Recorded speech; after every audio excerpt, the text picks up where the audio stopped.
Are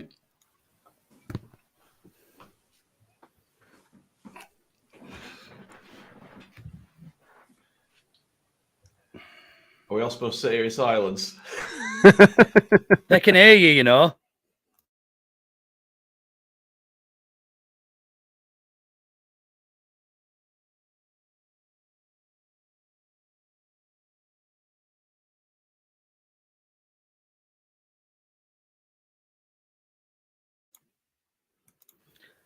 Good evening. Oh, no, it's not. It's morning. It's fucking morning. Good start. Fucking brilliant. We sorted out every countdown and everything there going to get it properly, and then that. Yeah, we've had a few.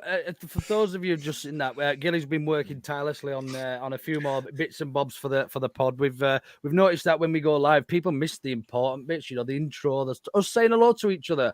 You know, the welcoming. So we thought we'd chuck that 30-second intro in because that's what everybody else seems to do, and we like following trends. So, but Gilly did make it a LUFC specific one, so we are a little bit different in that respect. Thank you ever so much for joining me this morning. It was just meant to be me and my pod dodging friend Karl this morning, but naturally off the back of a win. Everybody wants to talk about Leeds again. Let's. How are we all doing this morning, lads? Anyway, start with you, Karl. How are you? I'm absolutely fine. Thank you very much. After yesterday, so happy Good days. stuff. Gutted you weren't there. A little bit, yeah, considering, but you know, these things happen. Points. I haven't seen an away win yet. Do you know what I tweeted earlier? No, I put a post tweet on Instagram. I think it was. I said I finally managed to see us win away this season, apart from Accrington. I had a ticket for Liverpool, but I just had my knee operation, so I had to give it to somebody. So absolutely wounded. Now. Gilly, how are we doing, mate? All right. Yeah, good. I tweeted out this morning some pictures, dropped my little one off at Cadets, and then went for a bit of a walk. Sun was shining, birds were singing, 3 sweet points, and an ocean of salty wolves' tears. And a guy who's banned and getting done by police. Go on, Luke. Lovely to see you again, as ever, Jay. Bought you a birthday pint, albeit a week late. You did, mate. Yeah, much appreciated. I'm How still are you? half asleep, to be honest. I've not been up that long. But yeah, for once I can remember the game because I only had 2 pints after, and that were it. So yeah, almost fresh-faced. I'm still completely sober. We're on day 19. No nothing for Luke. No caffeine. No nothing. This is decaf in the Yaboa Cup this morning. A nice. I think it's. I've got Lemsip in the Champions mug. Ooh, I don't know what I prefer. Anyway, plenty to talk about. Loads of stuff to talk about on that game yesterday. We'll run an intro and we'll get into it. See you in a second, guys. Hi, this is Don Matteo, and you are listening to the Ought to Know Better podcast. Let's do this.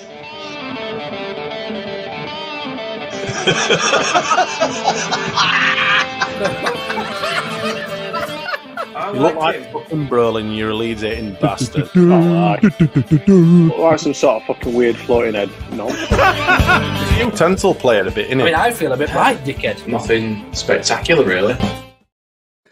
Nothing spectacular, really. How ironic, Jay, this morning. That should close that intro. Look, I mean, we're all. You can just see it in the air like this morning between us all. We're all got a smile on his face. You know, a bit of a spring in a step.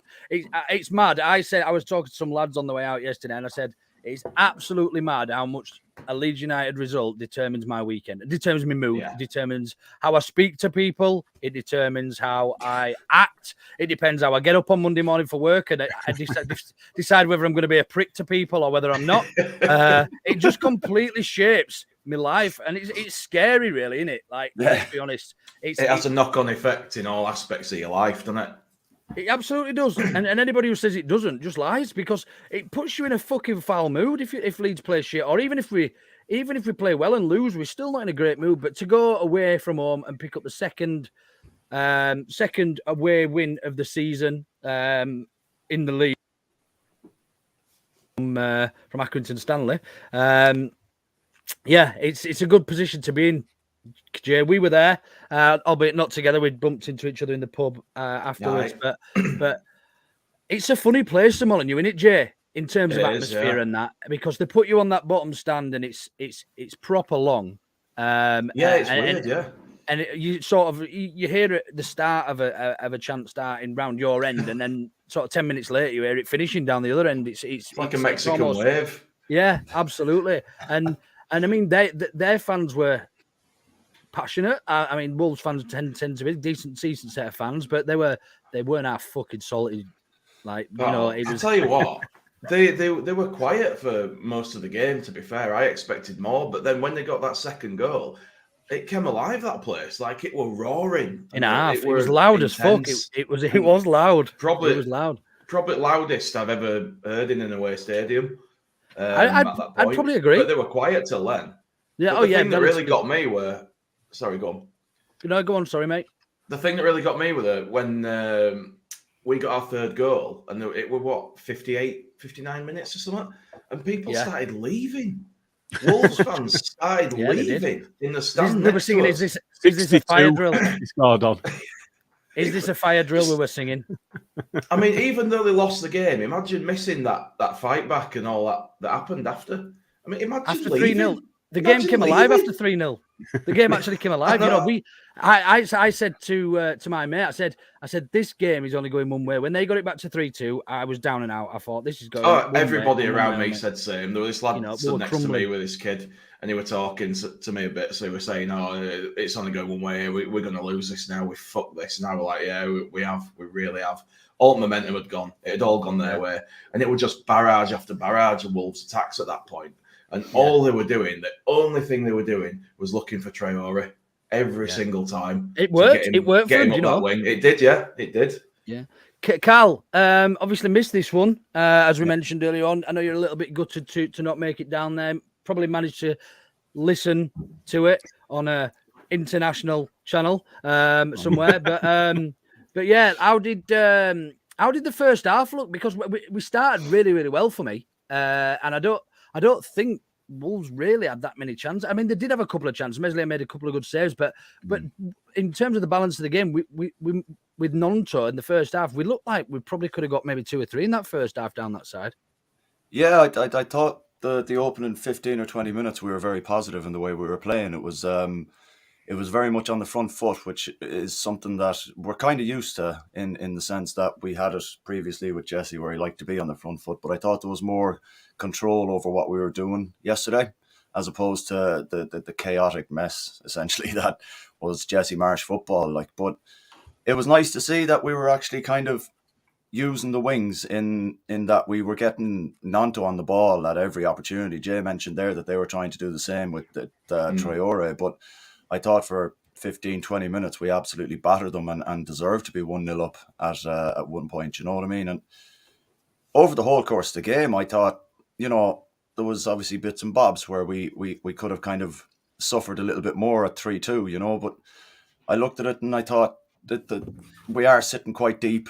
We were sitting a little bit, I don't know, deeper than we would normally under Xavi at the moment. So I was kind of worried when it went to 3-2, but I think the fact that we were showing resolute, we were kind of resolute in defence, and Meslier made some absolutely fantastic saves.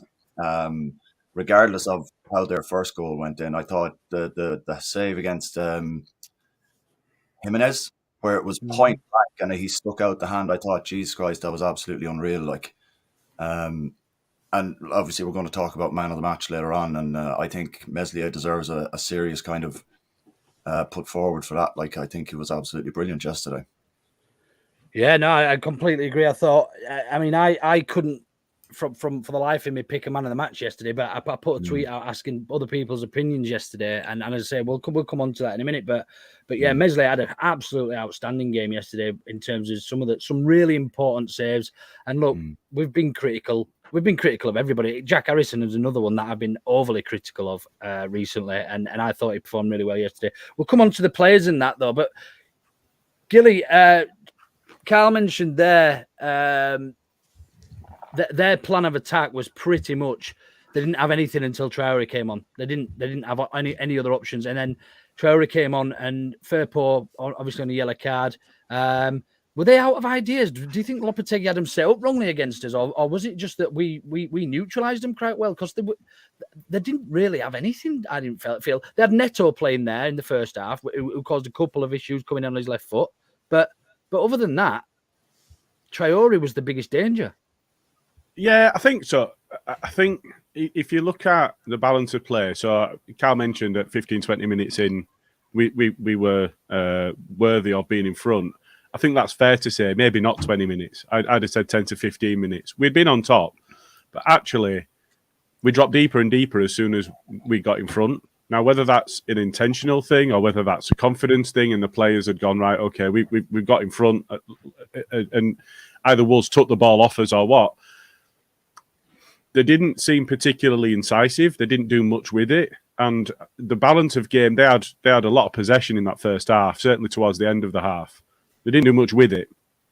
You look at certain elements of play where, they were crying for a free kick and Podence on left wing. Actually, that was Johnny, dived and got a free kick. And then Podence was on the right. He dived. And you could see, actually, it was typical of what they were doing. It was absolutely typical of how they've played against us in the last couple of years. It was get on the ball and then let's look for a free kick. Let's look for a foul. And did we beat them at their own game yesterday? I think to a certain extent, I don't think that we were doing the rolling around and crying that they were still doing. Melia was spoken to in the first half about how long he was taking over his free kicks, and I loved that. I thought that was brilliant. It is a shame that I think Greenwood and Click have been our real shithouses over the last couple of seasons, and there wasn't really anybody. And Adams does it as well. He's got that in him, and none of the three of them were there yesterday, obviously. But I think for me, it was. So their own game is that next level. Lopetegui, he's bought into it. He was doing it himself, screaming at the officials and what have you. Whether or not we did that, I think if you look at the tail of the tape, I don't think it tells a story. I think they had double shots on target that we had. I think they had double shots overall, even more than that maybe. They had a lot of possession. But their goals, if you look at it, there were a moment of madness from one of our midfielders and they put it away from over 40 yards out and then a deflection. They weren't incisive. They looked like a side devoid of confidence and devoid of goals, which actually, if you look at their record, is exactly where they are. Which is ironic, really, because that's what we've been struggling with. Yeah, arguably, I think yesterday. I couldn't remember who'd scored when I came out the stadium. I actually couldn't remember who'd scored any of the goals. I could remember, and then it sort of came back to me. But it was just an absolute roller coaster yesterday. To go 3-0 up against a side that are shit. They are shit. And you think that's the comparison with last season? You think that's it at that point? Have you seen the comparison with last season with the goal scoring? I haven't, mate, no. So, sorry, yeah. Ailing on the same day at the same end and the same ground, same goal, same celebration. Rodrigo scored and Johnny scored, and there was a red card because remember Jimenez got sent off last season as well. Yeah, that's right. On the same day. It was a Friday night. Day of the year. It was a Friday night last year. I remember because I was watching John Bishop in Leeds with my brother, and I had notifications coming through, and I remember jumping up when Leeds scored the third in the middle of the fucking thing. Fucking hell! It's just crazy the fact that the three of and between them, all of those players have scored 3 goals in the meantime. That's all, and they all scored again yesterday. Absolutely, not Rodrigo. You got to take Rodrigo out of that because obviously he scored a few this season. So I just want to show you something that I've just seen on Twitter because it's ace. All right. Lopetegui understood to have spent a lengthy period with match officials after Wolves' defeat. Disagrees with every contentious decision, including non-award of a penalty, 2 red cards, and Leeds' 4th goal. I mean, fuck mate. Yeah, Wolves. He's talking about appealing that Johnny decision. Yeah, how can you? There's no way. Like Jack Harrison had stitches at half time. Yeah, Casemiro. I think we should be appealing the Dawson one. Yeah. Yeah, but Casemiro got sent off for the same kind of tackle for the scum, and Ten Hag came out straight away and said we can't appeal that. That's exactly the same tackle. Where the fuck are they off to? Just on the appeal, if they do appeal it, can he get a lengthier ban for them wasting time? Is that right? Not wasting time, but they can relook at it. Think actually it was actually a lot worse than we thought. Seems a frivolous appeal, and they'll extend it. Yeah. Yeah, I mean, just on that, you mentioned there, Jay, Jack Harrison getting booted about by Dawson, stitches in his leg. I think that for me, and I just want to come on to the character of the team, and actually, that being 3-0 up and coming back to 3-2 under another manager, or even on another day, there was a time we would have crumbled there and potentially lost that game. But just on the individual character, you look at Jack Harrison getting back up and playing on, getting stitched in his leg. Luke Ayling, that was a leg breaker when you've seen it in replay. You know that if his feet are planted, he's breaking his leg there or snapping his ligaments in his knee or something. There's something bad. But every single one of them wanted to play on yesterday. McKennie took a serious knock yesterday, got back up, and each and every one of them just seems to be a lot more unified, I think, or united. Even they just seem. There just seems to be a real shift for me of even since Gracchi has come in. I think the difference. I don't think they ever didn't play for the previous manager. I just feel that there's something new and something. I don't know. It just almost seems like there's a breath of fresh air. I don't know how you guys feel. Yeah, it feels like he's galvanised them big time. Like, I feel like everyone were a bit sort of, what the fuck are we supposed to be doing? And we're just hoping it's going to get better under Jesse Marsh. You know, I don't think they disliked Jesse particularly, but I think they were confused by things he asked of them. And now it seems like they've got a guy in who's telling them what he wants. Then they understand what he's asking of them, and they're trying to do it. I think you're spot on, mate. I think they were confused. I think they were asked to do too much, and Gracchi has come in and almost stripped that and gone back to basics. Let's go back to basics. Let's concentrate on winning a game. Let's not concentrate on being the biggest pressures or the longest distance run, and let's actually go in and actually play football to suit our style and suit our opposition. We spoke about it last week about not actually having an identity, but being a bit of a chameleon and actually be able to change depending on the opposition, you know, and I think that's something that's beneficial. You know, you look at there's one end of the spectrum. You've got Bielsa, who's got one style of play, one style only. It's super fast. You've got the opposite side of the spectrum, which is Dyche ball, Roy Hodgson type stuff. Knock it long, let's get a result. I think Gracchi is somewhere in the middle, and he can do a bit of both, which is almost exactly what we need. It's like Dyche is like, we're just going to go out and low block everyone, frustrate the fuck out of them, and that's his game plan. But Gracchi, he's adapting per team that we play, and it's great to see.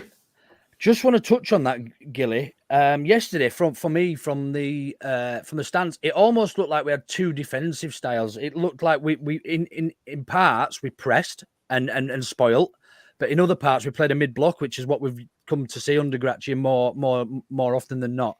But I felt it almost confused Wolves, because there was times when we would press and there's times when we absolutely would just sit off. And I don't know where the trigger came from. Was it noticeable on telly? Yeah, I think it was. Although I don't know how much of it was that identified how slow Dawson was, and therefore if Kilman's got the ball, and maybe it's that he takes more risks or whatever. But it seemed to me that if Kilman had the ball, they'd stand off, and if Dawson had the ball, they'd press.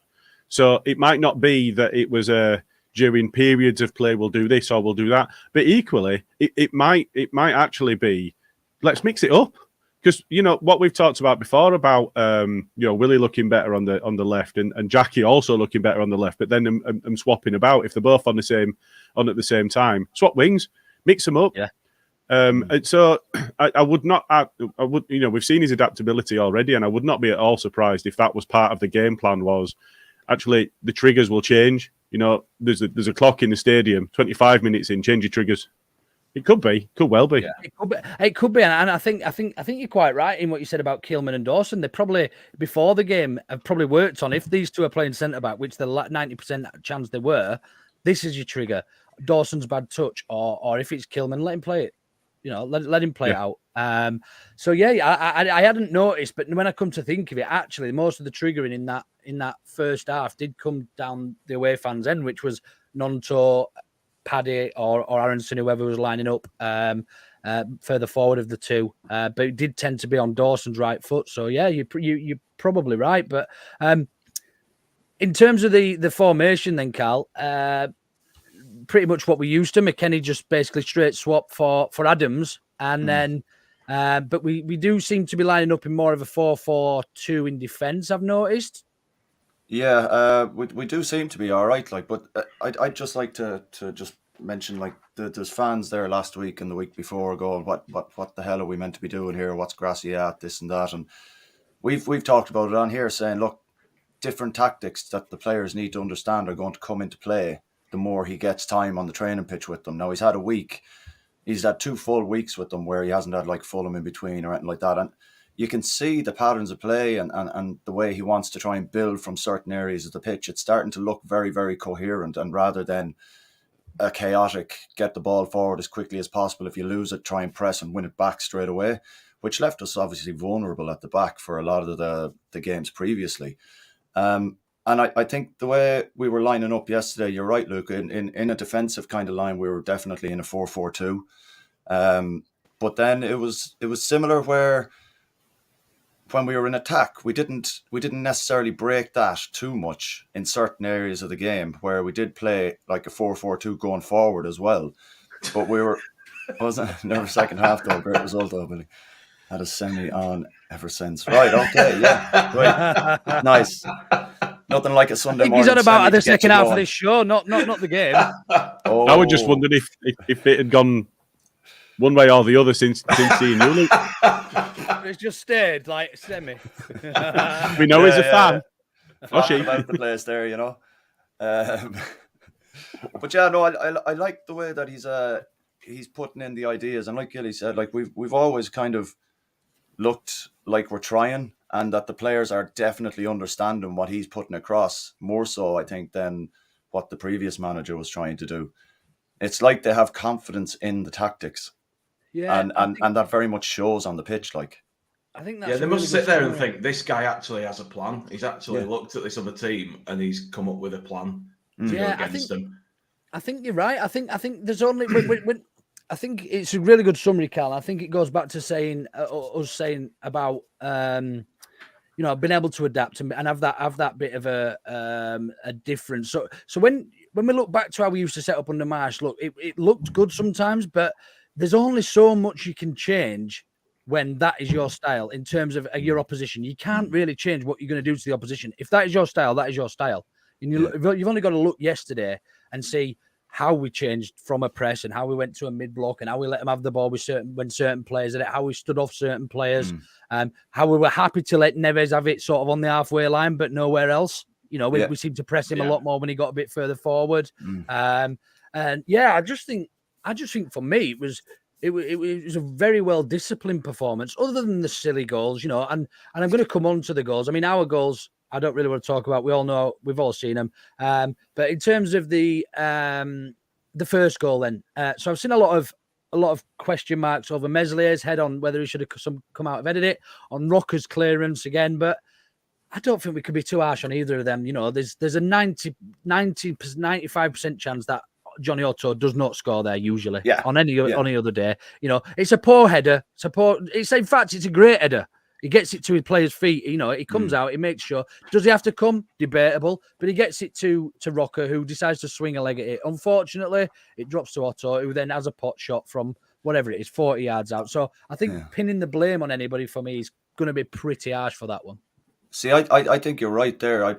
I think Meslier is damned if he does, and damned if he doesn't. Because if he stays in his box and invites the one-on-one, there's a good chance that he's going to get scored on. Yeah. And if he doesn't come out and clear the header, people are still going to complain, why didn't he come off his line quicker? And So I think to blame Meslier in any kind of form for that particular goal is a bit harsh. Rocca as well, I think, like you said, 95 times out of 100, that'd probably go to a Leeds player from the knockdown. You could see he was trying to get it out wide. Who was it out wide? I think it was McKinney. Was it? I thought it was it not McKinney that was kind of to the left of him when he was facing our goal. And you can see what he's trying to do. But I think in that scenario, if we're under the cosh like that, that's a boot it over your shoulder and regroup. Just fucking get rid of the bastard. We did it. He tried to start a quick break, didn't he? When he should have just put a foot on it and taken a second. Well, I think even he had time to put a foot on it. But I think with those kind of situations, last thing you want to do is try the pass he tried and then eventually just fucking lose the ball. I think just on that, I think if Melior's header, he gets enough distance on it. Yeah. So he reads the danger. He comes out fine. He gets the good contact and he gets enough distance on a header and picks out his own player. Fine. Yeah, he did his job there. I think the only partial criticism you can do is he could have got back to his line quicker, but he's basically done his job. I think if that ball falls to anybody else in the midfield, I think they probably have a touch because they've got time. If that goes to McKennie, if Adams is playing and it drops to Adams, if it goes to Harrison, Nonto, I think they take a touch. He would in loads of space. He wasn't under pressure. So I think they probably take a touch. And it's just, was there a bit of panic there of we need to get we need to get a move going again and get back on? I don't know. I think for me it was just a bit of complacency. A bit of calmness. It was 3-0 up. 3-0 I don't know if it was complacency or was it panic of we need to keep on top of them, we need to keep at them, rather than actually we're doing fine here, just be a bit calmer. Do you know what? If the guy hadn't scored, nobody would have said, "Oh." No, absolutely right. Absolutely right. And you mentioned before we came on air, Gilly. But, Gilly mentioned before we came on. It was very much Rodrigo against. Was that against last season when he went to Arsenal, where he played it right across? Yeah. He literally did a crossfield pass. Fucking, sorry, I thought you meant Johnny, and I was trying to think of the goal. No, he was Rodrigo when he was it not Spurs? Oh, the guy. When he swept it from right to left, and it just landed with them. I mean, it wasn't as bad as that. It wasn't as cynical. It wasn't as that bad, but because it was very much sliced as well. So there's a look. I just think it'd be very harsh to. It'd be very harsh to blame either of them for me for that, and I think on another day, they've probably got an XG of 0.001 from that position, and he's just managed. Exactly. He's just managed to bury it. So, the other goals. Go on. I think if it hadn't started the fight back that it did, nobody'd have said what else about it. Yeah. It's because it started their fight back and it put us on the ropes and put us. And it gave them a second win. They pushed them on. They got that second goal, and their crowd. Have we said this on live, or was it before we came? No, on? you have. You both. You did mention it both, didn't you? Yeah, they just came. The Molyneux came alive, and they were fucking loud. They were 3-2. They were roaring like nothing I've ever heard. Yeah, and they were quiet up to that point. Yeah, it was just bizarre. It was quite an intimidating atmosphere. It was a good atmosphere, and then obviously we have to go back. Imagine if half of them hadn't gone home. Yeah, that is true. So a couple of debatable topics, I suppose, to talk about. Then we'll start with the referee and how he refereed that game. I thought he was poor in all for both sides. I thought he was pretty inconsistent. I think he let. I don't know. I felt Dawson's second tackle was a red on its own. On Bamford, he didn't even get a booking. It was last man. It was pulling him back, and if Bamford gets round him, there's nobody else there. Somebody pointed out this morning when we were talking about it, somebody pointed out on Twitter this morning that actually that's a yellow card in rugby these days. You can't go wrap neck in contact with the head. So it's inconceivable that that's not given. Yeah, but he didn't even get booked for it. Now, if he'd not got that first booking, that would have been his first booking. Definitely. And another thing that fucks me off. Look, I don't think it's. I'll just wipe the DNA off my screen. 2 seconds. For audio listeners, Smarty's just saying we're going to have to get Jammy a sample of Luke's DNA so he can grow his own version over there, like a little garden gnome. Just send him his sock. Just so people don't get the wrong idea about you wiping your DNA. I'll just send you a poppadom. It resembles my bed sheets. That's Megan. I mean, I don't think he was great. Look, I don't think he was. He was pulling things that probably could have been let go. He wasn't blowing for things that should have been blown. To book Meslier, right? Look, I've got a real gripe of managers about this. About refs about this because in fucking shut up, dog. But if he's gonna book Meslier for time wasting, do it in the first 15 minutes. This goes for any goalkeeper. Yeah. Not do it in 90 plus 12. It means fuck all. Yeah. To book him in the 102nd minute. Look, and that's not just because Meslier. I don't like seeing goalkeepers do it. I don't like it done to us, and I don't think it should be done. It ruins the game. Albeit it worked in our favour yesterday, and I was absolutely buzzing and cheering and clapping every time he did it. But to actually watch a game of football and see that happening, the ball was.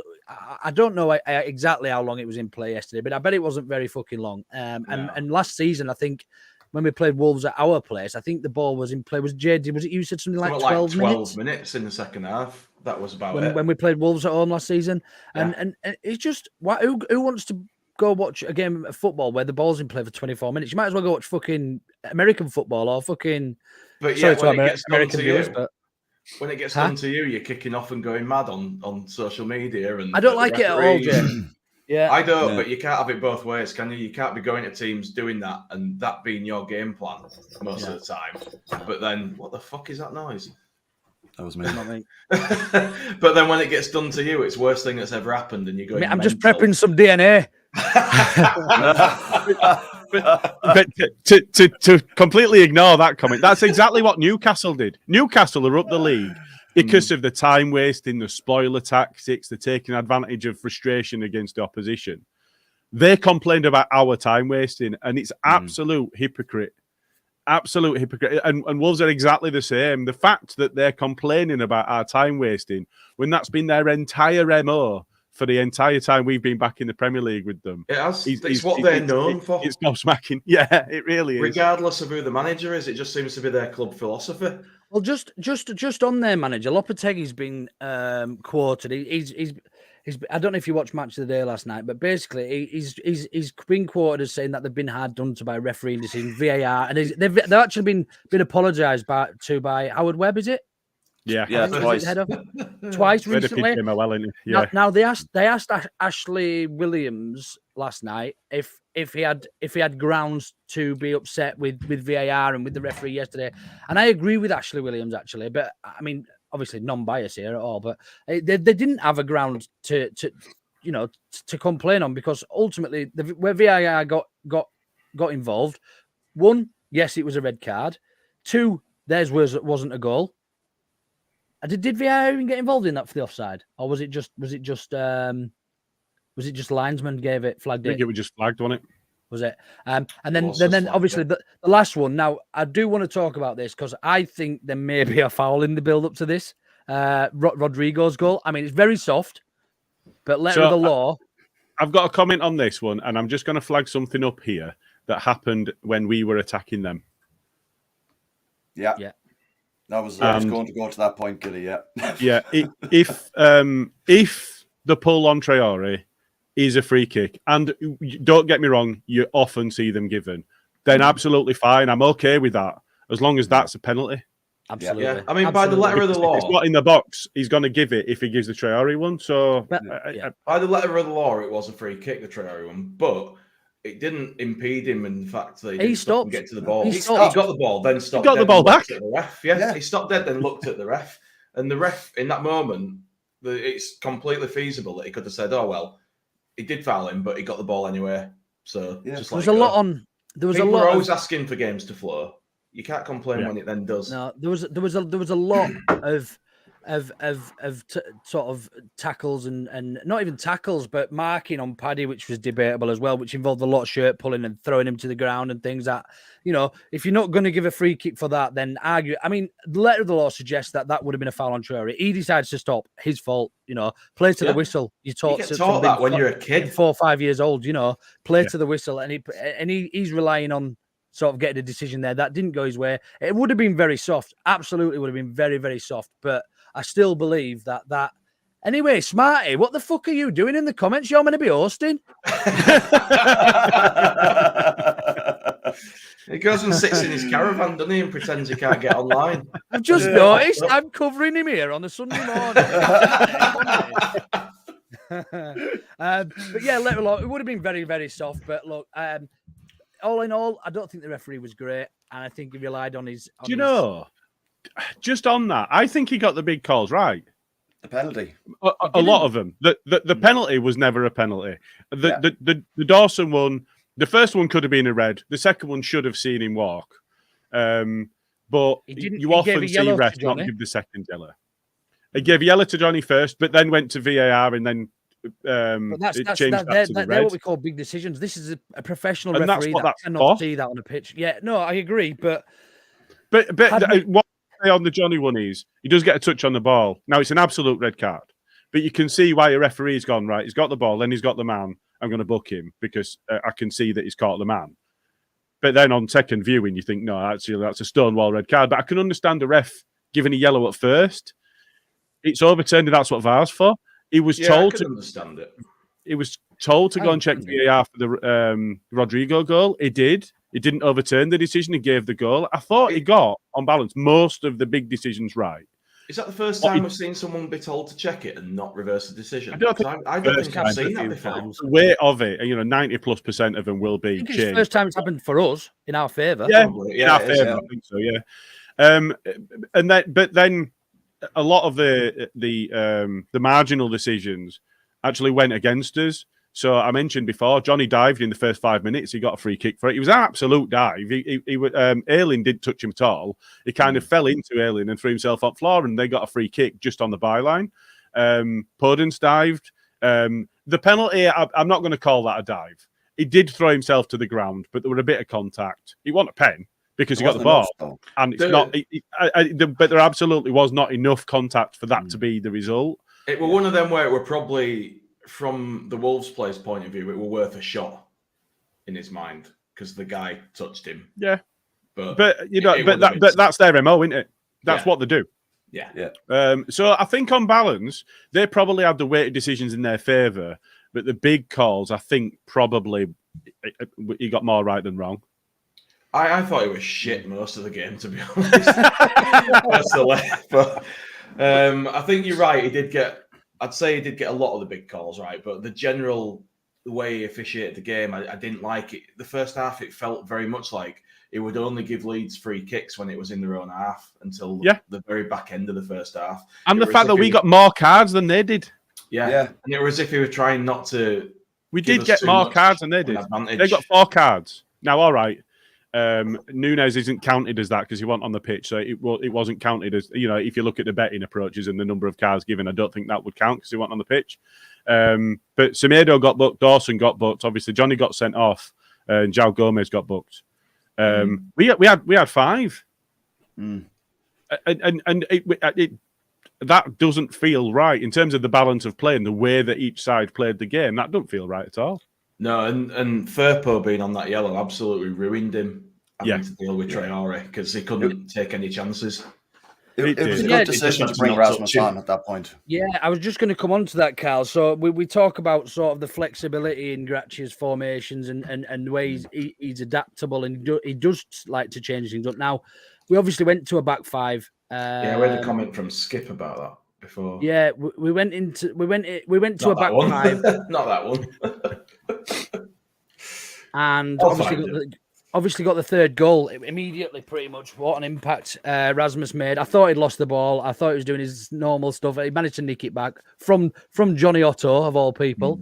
And then Meg the keeper with a little fucking pile driver. But did your ass fall out when you saw that it was Rasmus coming on for Willie? I don't mind admitting, I would go mad. I was like, what are you doing? Why are you taking him off? Everyone around me was saying, what's going on? Yeah, it was a bit like Rasmus for Nonto. And I appreciate we were 2-0 up at the time, and was it 62nd minute-ish? That's the minute he scored on. And he's not been on long. About 60 minutes. So we had half hour left, managed out a game. We'd managed it pretty well. To go to a back 5 looked like it was a good idea. To bring Rasmus on for Nonto, was it a great idea? In hindsight, fucking the greatest idea you've ever seen. But in the stadium, everyone just took one breath in and all held it for and they scored. But I felt we invited a lot more pressure with the 5 at the back. We obviously didn't have much of an out ball. Every time we got the ball at the back 5, they just tried look clearing the lines. There was not. There wasn't much of a game plan, and it was just fucking defend and don't let them score. And Firpo up against Traore was struggling, so we brought Struijk on, which was a great move, I felt, as well. So it just seems to be getting a lot right. Do you think? I think at that point, I think at that point, it might have been, when better is it to have a look at going to a back three with wing backs than when you're 3-0 up and coasting? Because I felt that we were in control. They had a lot of ball, but as we said before, they weren't incisive. They weren't really creating many chances. A lot of their shots were half chances and pot shots from distance. When better to try something different and for him to see how his players cope with a three at the back and wing backs, which, when you look at the personnel that we've got available to us, it kind of lends itself to that if they're capable of doing it. I think you're right. I think it invited a lot of pressure on. But also it's quite difficult as a player to switch from a flat 4 to a 3 at the back and wing backs. But it felt like it was just 5 at the back rather than 3 at the back and wing backs. Yeah. We didn't really get out much. Yeah, exactly. Because your wing backs are meant to be up there, but everyone were just back there, and it was just like you say, like a flat back 5. At some you cannot play wing backs against Traore because he will just sit on the back of your centre back, and there'll be a ball on the top every time. And we saw that a few times when Pascal was even slightly out of position, that they hit Traore in, and pace wise, it was never a matchup. Do you know what I mean? And he got in behind. It caused us a few problems. I felt Traore. I felt he was there. Probably had their man of the match, arguably, even when he came on. Big one. Cunha played well as well. When they brought them both on, I think I put in the group chat, it's like, for fuck's sake, they brought Traore and Cunha on. We've been linked with them both for years. What's going to happen here? That was the kick in the bollocks, that one. Now, to be fair, wasn't it? He hadn't scored all season as well. Yeah. Did you see when Cunha tried getting the ball and the Leeds fan put it on the floor so he had to come over the thing? Anyway, Stewart went and had a right go at him. Yeah, well, the lad, as Cunha was going back onto the pitch, he turned around and went puta to the player. He was proper broken, like honestly, like you wouldn't believe. He was getting some right shit. You can't answer back at fans; they just get on you, don't they? It just makes it worse. Yeah. I've got to say, some of their stewards were knobheads as well. You could see Stewart's having a go at that guy because he didn't throw it behind him, he didn't throw it away or anything. He were going to give it back, and then he just put it on floor in front of him. It's like, hang on a minute, he's not duty bound to provide the ball as quickly as possible. He didn't do it wrong. But I mean, when they were losing, there were no trouble whatsoever where I was. But like, if you've been to away games, you'll know. You mean from the 6 minute then, Jay? Yeah, pretty much, yeah. But you'll know yourself, like, you rarely get to your own seat at away games. You end up in the gangway. You end up in the gangway for half of it, and it's just how it is. You just stand where you can stand. You watch the game. These stewards turned up like about 30 minutes in, started trying to force people into the correct seats, and there were a guy saying, "Listen, mate, it's there. You can see. I can't get to it. Like, if you want to take me to my seat, I'll go to my seat." And they started having an argument with this bloke then, saying they were going to throw him out if he didn't get to his seat and all this kind of shit. It was just sounds like the night out in Wakefield story. Don't you understand that if I walk up to Leeds fans and say you're in my seat at an away game, I'm going to get slapped? It's better than the Hal Robson Carnew's dad story. You're going to put me on blast on Twitter if I go tell them that I'm in their seat. It's just an unwritten rule in it at away days. You don't stand in your seat. You just go where you can. Yeah, just go where you can. It's a bit daft, isn't it? But it's fucking nice to be on here talking positively. It is nice. This year, I've seen a few people thinking about turning for me and Robin Cock and Top Shelf Luke and. Hey, as much as I appreciate it, I don't. As that magazine that you did, that photo shoot was finally. Hey, don't be talk about that, Gilly. It was skin very young. But yeah, it is really, really nice to be on here, smiling, laughing, and as I said, going into an international break, which I think will benefit us, even on the back of that result. We've started seeing much better shape. The lads have sort of climatized to the new style that we're looking to play, and they've responded to actually coming in really, really well for me. It's clear they've bought into his ideas, and I'm really glad to see that because fuck me, we need it. It's mad what happens when you actually use tactics to train and coach a team and do particular kind of scenarios in different parts of the pitch. Not just who knew? Hell for leather. Who knew? Imagine. I think I'm slightly torn on the international break because if you think if you look at our most recent record and then look at the other teams, Forest haven't won in God knows how long. Palace haven't won in what is that 11 games now? They haven't won this year still. They're on a really poor run, and we've now one defeat, but our last 4 games, we're starting to get moving, and we're starting to get, we're in mid-table now. Yeah. So I'm torn on that. Yes, it'll give him a bit more of time to, other than Willie and whoever else has been called up, it's going to give him time to work with the squad. But at the same time, there's a lot of other clubs struggling more than we are now in terms of the most recent results. So I'm kind of torn on the international break. It's great that he'll get time to work with them, focus time to work with them. But it might not have come at the right time for us, because it's going to help us. Replacing their manager as well. Yeah. Because they're going to get a week with their new manager. We play them. Have they announced that? Is it Roy? It is going to be Roy, apparently, but I don't think it's been announced. Yeah. Gilly, just going back to your comment about the international break not coming at a good time. This is probably the first international break we've had for a very long time where there's only like a handful of players going out for internationals. Yeah. Like Rasmus isn't, Koch isn't. There's a few other. Adams obviously is injured, stuff like that. Harrison isn't. Like we've got all these players that. Is McKenna? I've not seen. McKenna and Aronson. Yeah, McKenna is. Yeah. Adams going. No, Adams isn't. He's injured. No, he's injured. Aronson, I think he said. Yeah, sorry, Aronson. Yeah. Speak properly, man. So I will. Yeah. Well, Melior's been called up to the 21s, though, hasn't he? So he'll be going. Okay. Yeah. Was that as a replacement? Because I thought he didn't get in originally. Or was it 21. Just he didn't get in the France squad? He didn't get in main France squad. That's right. So yeah, maybe it hasn't come at a good time, but the fact that there's still loads of players left for Gracia to be able to put his ideas across without someone missing out on it too much, I think swings and roundabouts with that one, Yeah, it is, and that's why I say I was torn on it. You can see it both ways. It's just, as Luke pointed out, Palace making the change. It's going to give them an opportunity to work with their squad as well. So, on balance, I think, looking at the way that we play, scoring 4 goals and then the confidence we take from that, it's a shame that it's going to be 2 weeks before we can get into the next game. Yeah, I'm just grateful that we're having an international break now where I'm not going to spend 2 weeks pissed off waiting for football. It's like when you finish on a loss and you're sat in 19th and you've got 2 weeks then before you get to play again. It grates on you. It eats away at you. It really does.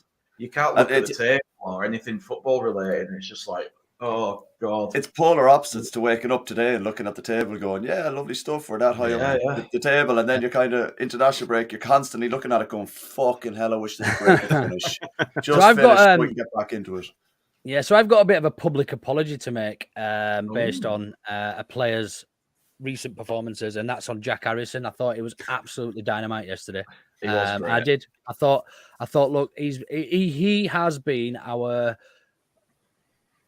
for me, he's been our worst performer this season, all in all, as in a nutshell, on paper. He's played probably the most minutes and been our worst performer. And I think yesterday, obviously getting the goal, I said actually after the game on with you, Karl, last week on B&C after Brighton, and getting a goal and an assist, regardless of his performance, could be really...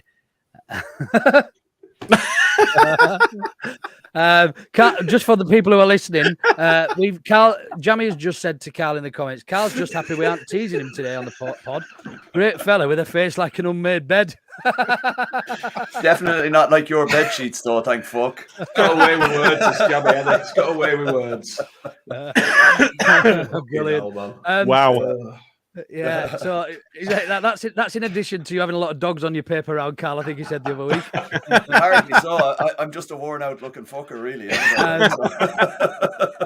So just back on Jack Harrison. Look, I think yesterday we saw a little bit more of the better side of Jack Harrison, and ironically, he was playing out of position. He was playing on the right yesterday, and he looked a better player. I know they switched a couple of times, but yeah, Jack Harrison. Hopefully, he can find the form, because I hadn't written him off. I've always known there's been class there. We've spoken about it publicly, so we can look back and see that. I've not actually said he's finished. He's shit.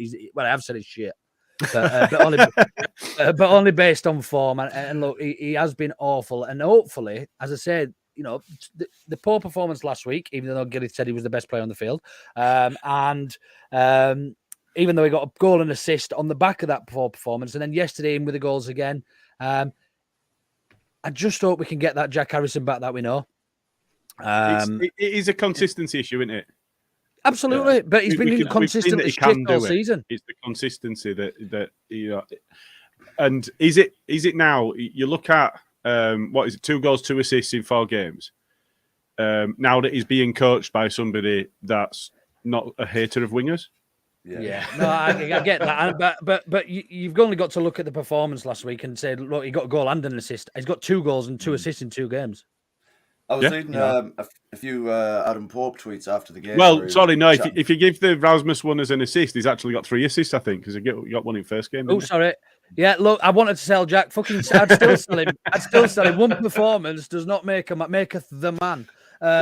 But look, we know he's got that quality, and that's why I'm apologising. It's not directly to him. I'm just, I suppose, apologising that maybe I felt we weren't going to see that again from him this season, and he's stepped up. Just to go off at half time, have stitches, and come back on and play the second half of football is the type of footballer I want to have at Leeds United. Exactly. You can't say he's not committed, can you? Yeah. Fuck that boss. I'm not going back on. It's almost a rugby style story to tell. You know, players go off and have the eye stitched up and the face and go back on. It doesn't happen in football all that often. You know, for Jack Harrison to do that speaks volumes about his character. And look at the amount of crying over a little shirt pulled on Traore, who's let's be honest, there's a 17-stone mountain of muscle. A little shirt pull for half a second. Oiled up mountain of muscle. Apparently doesn't do weights. Fuck off. Sorry, if that's his natural fucking build. I'm not having this. I'm not having this. I didn't want to sell him. I'm not. I didn't want to sell him. Luke's the only one. I agreed in not being playing right well. I didn't want to sell him. I think he's on the same diet as Conor Benn then, and he must be eating some of Conor Benn's eggs. But just to go back on some tweets from Adam Pope when he was interviewing Gracia after the game, and Gracia is very, very complimentary of Jack Harrison and the effort he puts in and the skill level that he has, and he came out and said that he's a very important part of the future of the club. And when Jack plays well, like he did under Bielsa for those few years, there's no doubt in that. And I think if we can just kind of keep him on terms of putting in those performances, then it's only going to stand us in good stead. Like a boiled egg, Jammy. It is, Karl, and I think if you look at Jack Harrison's time when he was on loan before we signed him, and then the first season under his contract, when he were playing under Bielsa, season on season, he was improving. Because you could see, even in the Championship, there was variability, but you could see that although it was variable, it was actually improving over time. Basically, he's lost a year in his development because he's not better now than he was this time last year, and that's the first time that his development has. And we weren't playing with wingers. He was playing tiki-taka in the midfield, and that's not his game. That's not what he's good at. I think just to sort of be fair to myself here, I still said I would have started Jack Harrison because of his work rate. Because he does work hard defensively, more defensive than any of our wingers do. And the chances are that we're going to, in this league this season, we're going to be defending more than we're going to be attacking. So you need that balance. And I appreciate what he does defensively. I do. But I think for me, it was just the inconsistency. It was the fact he just couldn't make a pass. He couldn't get a cross in. He couldn't dribble. He couldn't do anything, really, pretty much. Yeah, bring a ball down out of the air with a nice touch, and that were about it. Yeah. If his touch ever deserts him, that's when we need to sell him. Yeah. That's it, man. I think, Gilly, you made a great point about his development over the last year where it's just been stunted. I think that can be said for quite a few of the players that we have in the squad at the moment. Like the anti-football that we were trying to play, in my opinion, for the last year, it's not developed anyone. You know, we had players there that were well capable of playing in different formations, but when the formation arguably, yeah, he's probably the only one that's kind of come along a bit. Somerville, he's been kind of hit and miss sometimes. He's improved though. I was going to mention. Oh no, he has. Somerville. Don't get me wrong. He hasn't. He hasn't improved. He did great yesterday. But is that an age thing though? You know, rather than a trading thing. You know, coming of age, coming into the side, because you know, Willie as well has come in, signed as a young player, and exceeded all of, Marsh said he wasn't ready, he's not going to be playing, and then all of a sudden he's in, and actually he's fully reliant on him, otherwise we get nothing. Man, that's the thing. I said it when Marsh said that he wasn't ready for the first team, and I turned around and I basically said, fucking, what does Marsh know? Are you telling me that prick knows more than Mancini and starts with Ridley? He can get fucked. Hasn't a clue. Clueless fucking wanker. But anyway. I was gonna say before, I thought Somerville did really well when he came on. And I've been a bit critical of him recently because I felt like he's just not pulled his weight at all. Maybe not getting a start was a kick up the arse that he needed. Yeah.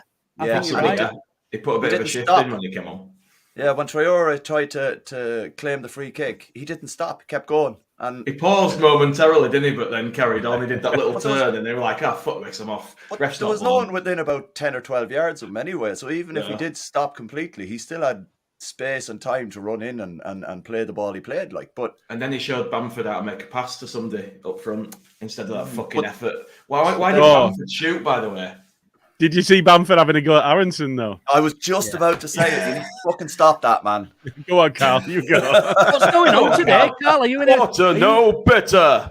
No, it's not a bitter. It's not a bitter. Are you inside everybody's head, like not Magneto, but like? But he says it. He says it 5 seconds after they did each time. Come on! Like literally press and send at the same fucking time. Yours just my internet shit. Just one thing I'd like to say on those two young wingers, on Nunto and Somerville, is I like the little bit of needle they've both got. I like it, and it's immaturity, but they need to work harder defensively. The pair of them, both of them. When they lose the ball, yesterday there was a couple of times Nunto lost it, and he stood still after he lost the ball. This isn't under 21s football anymore. This isn't playing for your local side. You've got to work hard, and if you don't, you'll get exposed. And Nunto did a couple of times defensively yesterday, and prior to yesterday, Somerville was getting caught out a lot defensively. And I don't know whether it's fitness, and maybe they're probably not fully developed yet.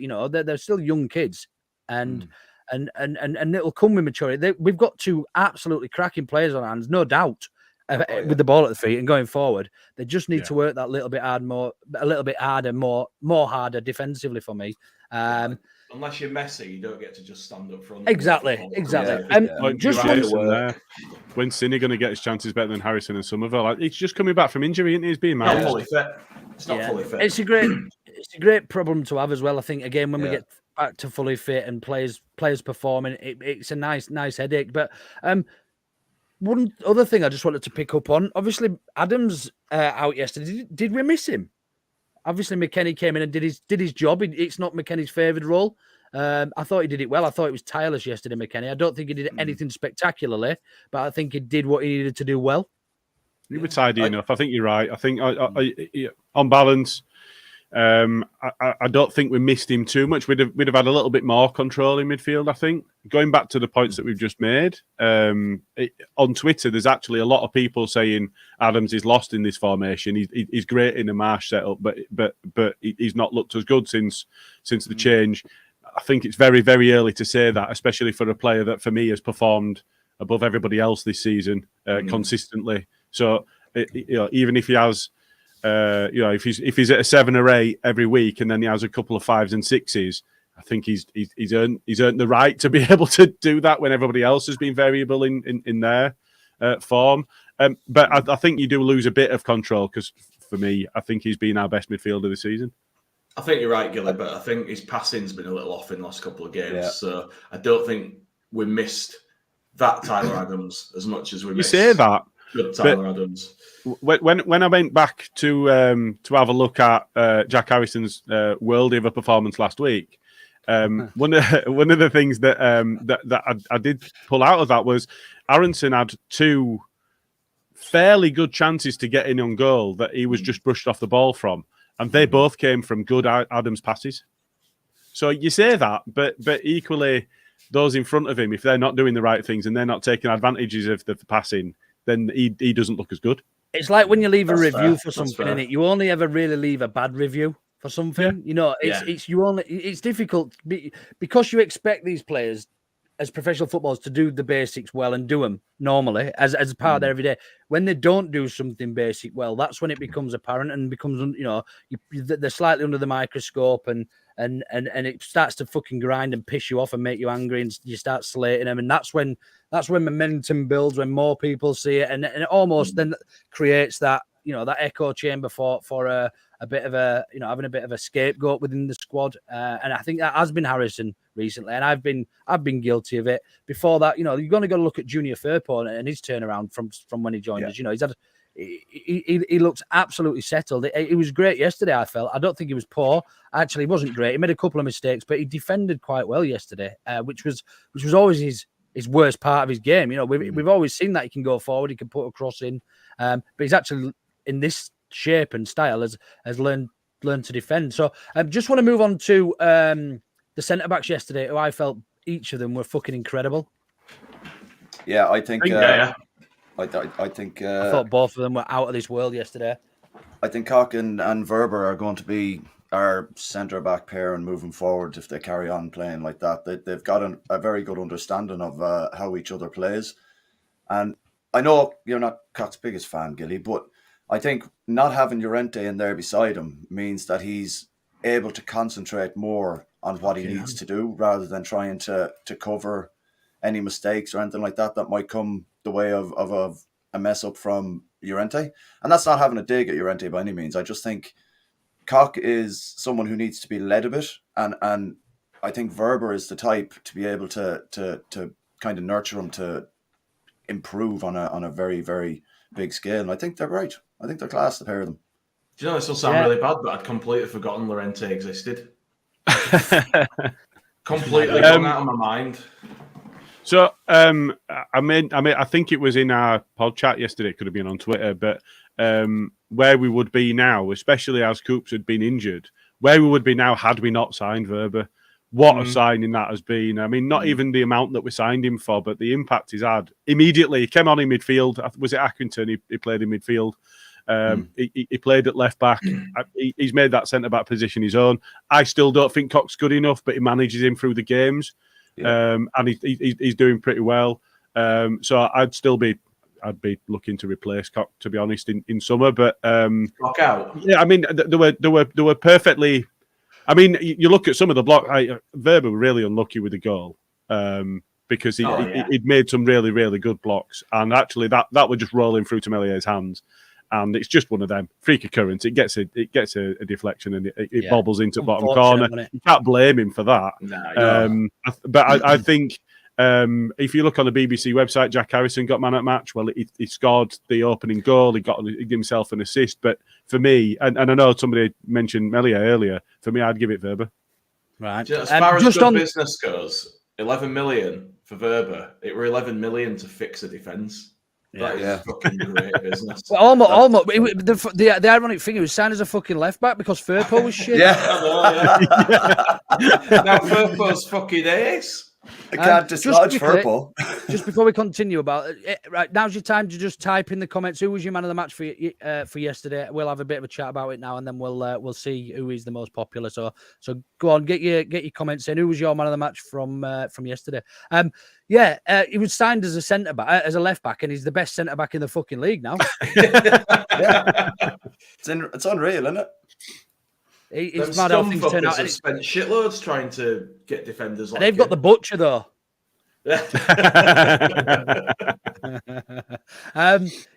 then. Let's get on to man of matches. First things first. Did anyone have a bad performance yesterday? Did anybody feel? I can't single out a poor performance on that field yesterday. Bamford. No. Actually, just on Bamford. Look how different we were when he went off, Jay. When we didn't have a hold-up player, we didn't have somebody putting the shoulder into the centre-backs. We lost possession. There was no out-ball, and we conceded 2 goals. So I'm just being controversial. I think he could score goals, that's all. Rodrigo is a better striker. Rodrigo is a better finisher of the football. We know that. We can see that with our own eyes. But Paddy Bamford brings so much to that team, regardless of how shit his touch is, regardless of how many opportunities he misses.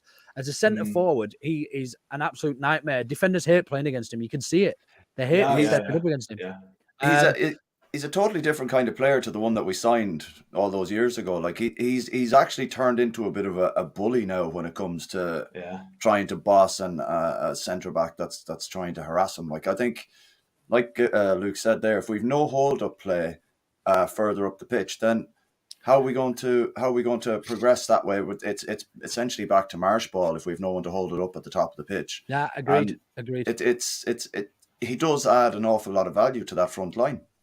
Yeah, it's not just that; it's the question marks that he poses as well, isn't it? If a defender knows that he's going to get pressured, and when he gets pressured, that's somebody that's willing to put it about a bit, rather than Rodrigo that'll drop off and that will give the space and drops into midfield and wants to get involved in the build-up of the play and so on. If that question mark's there because Paddy does stretch them and does put them under pressure, it makes them play that bit quicker as well, and it just puts that bit of doubt in your mind. I think for me, I think we've seen this season that Rodrigo's finishing has been better than Paddy's finishing. Paddy's been off the boil, he's been injured, and then he's been working his way back in. There was a point made in commentary. I mean, we've not really mentioned the commentary, and the commentary was absolutely appalling yesterday. It was just a pair of Wolves fans, to be fair. But in commentary, they did say it would be great to see these two playing together when they brought Rodrigo. Which radio station was that, Gilly? It was an international radio station I was watching. Yeah, it was really strange. They were able to broadcast some pictures with it as well. It was really odd. You've reminded me, actually, it was such a shambles trying to get into the away stand that we missed the first goal, or would have done if it weren't for international radio. And, yeah, we're getting rained on, stood in a big fucking queue. Turnstiles. Should have got there earlier. I was there in time for kickoff. I shouldn't have been like 10 deep in a queue at that point trying to get in. And then to get in and find there's no beer on sale. I mean, fuck off. They never sell beer there. I've been twice this season. They don't sell it. Bastards. Wow. I wasn't drinking anyway because I'm a good boy. But so right, let's go around the houses there. We've gone around the houses there a little bit about your man of the matches. I'll start with you, Karl. I'm gonna go with Meslier. I think 2 or 3 of them saves that he pulled off. That close one, I think Neva or Jimenez, is it? He was only about 2 or 3 yards away from him. He stuck that hand out, man. Like, yeah, big save that. And there was a couple more as well that he was very brave coming out 1-on-1 and throwing himself at the ball. So saved one with his face again, didn't he? Yeah. So it's difficult to, does he? No, it's difficult to kind of family single anyone out. Yeah. Oh, it's a bit early for that, isn't it? Sorry. YouTube, is this made for kids? No. No. Do not let your kids anywhere near Jay. Fuck's sake. Yeah. So, yeah, Mez for me anyway. I think good shout. Strictly on his impact in the saves and stuff like that. Yeah. Jay? I'm gonna agree with Karl. Go for Meslier. I never call him that. That's you, that Karl. Melier.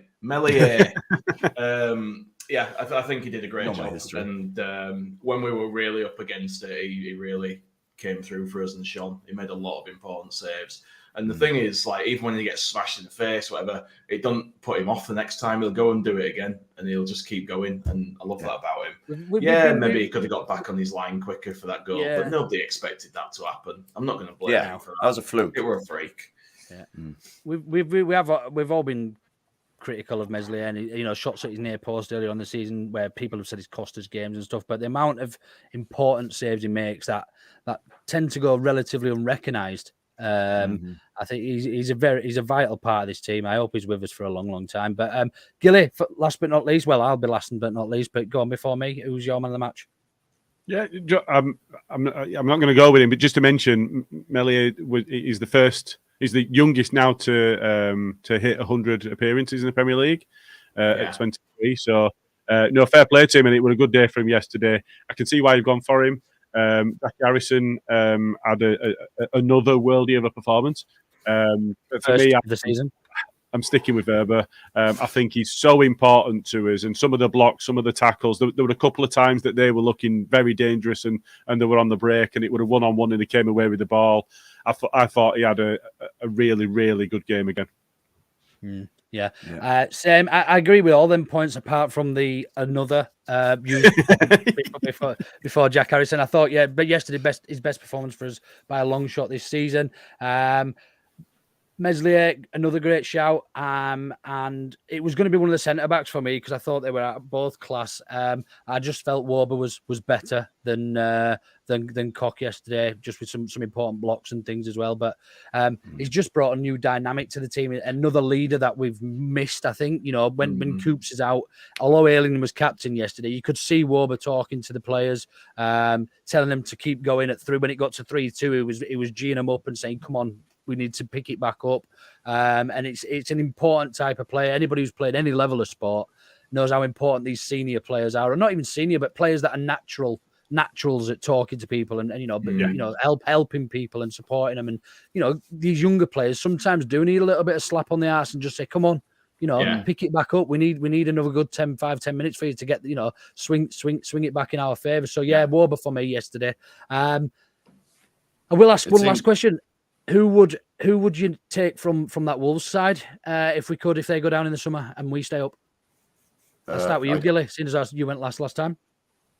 I thought Cunha did do pretty well when he came on. I don't know if he counts. I mean, he was playing for him, but he's on loan, isn't he?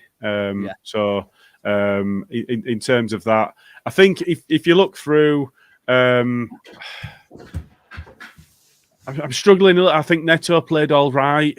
I think for me, what I'm struggling with is the attitude of the players. I wouldn't want the attitude of the players in our squad, because when you watch them, you watch. Podence is a perfectly decent player at this level, but I wouldn't want the play acting. Jimenez has really, really gone off the boil, and I think since he had a major injury, and he's not been the same player since he came back. If he ever recovers his form, he's a great player, but I wouldn't want that sort of play acting and diving and screaming and crying all the way through the game. It does me tits in. So I think.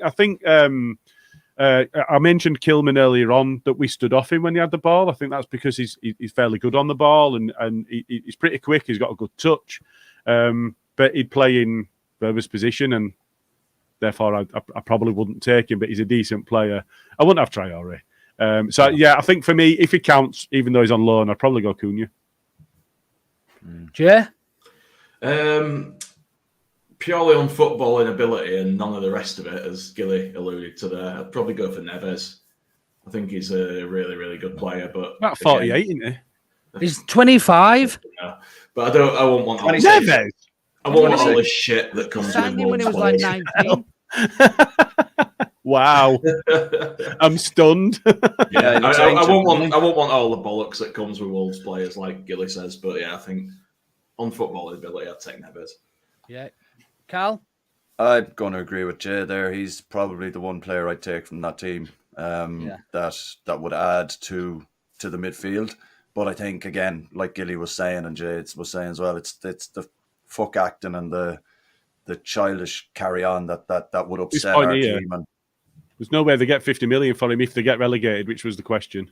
No way. No, we'll be buying him for 25 max. Yeah.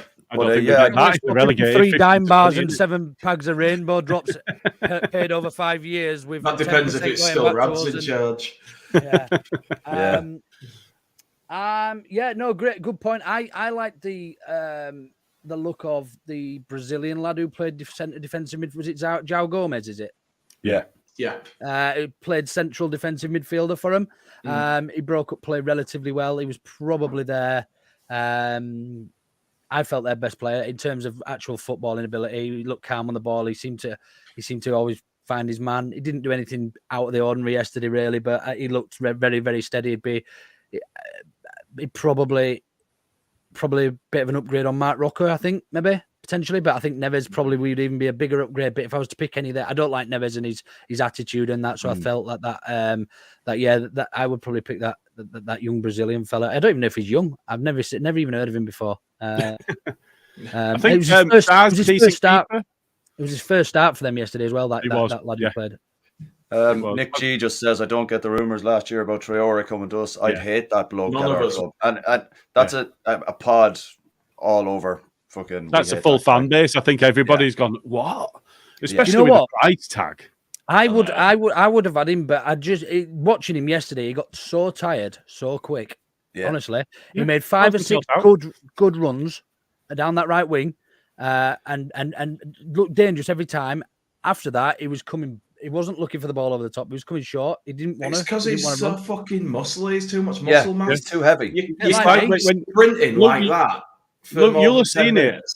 You'll have seen it in rugby when you've got big lads like that. There's only a certain amount of time, and then they need 10 minutes. They're out on the feet, they're gassed. Then they need 10 minutes, and then they can go again. And it's that.